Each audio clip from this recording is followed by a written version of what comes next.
आधी लोकसभा आणि नंतर राज्यसभा निवडणूक लढवण्याची इच्छा असूनही संधी न मिळाल्यामुळे नाराज असलेले अजित पवार गटाचे नेते छगन भुजबळ हे उद्धव ठाकरे यांच्या नेतृत्वाखाली प्रवेश करणार असल्याची चर्चा राजकीय वर्तुळात सुरू होती। या पार्श्वभूमीवर ठाकरे गटाचे खासदार संजय राऊत यांनी महत्त्वाचे वक्तव्य केले आहे। छगन भुजबळ आणि शिवसेनेचा आता कोणताही संबंध नाही। छगन भुजबळ आणि शिवसेनेत बोलणी सुरू आहेत अशा अफवा राजकीय संभ्रम निर्माण करण्यासाठी पसरवल्या जात आहेत। मात्र यामध्ये कोणतेही तथ्य नाही असे संजय राऊत यांनी म्हटले आहे।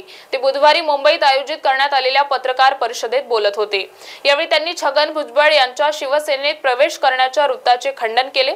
छगन भुजबळ एकेकाळी शिवसेनेत होते, त्याला बराच काळ उलटला। त्यानंतर छगन भुजबळ काँग्रेसमध्ये, त्यानंतर राष्ट्रवादी काँग्रेसमध्ये गेले आणि आता अजितदादा गटात आहे। त्यांच्या राजकीय प्रवासात शिवसेनेचे वळण बरेच मागे पडले आहे। त्यामुळे आपण बोलताय त्या अफवेत तथ्य नाही। छगन भुजबळ यांच्याशी शिवसेनेचा कोणताही राजकीय संवाद झालेला नाही, तो होण्याची शक्यता नाही, कारण भुजबळांनी स्वतःचा मार्ग निवडला आहे। त्यांच्या आताच्या भूमिकांशी शिवसेनेच्या भूमिका मेळ खाणार नाहीत।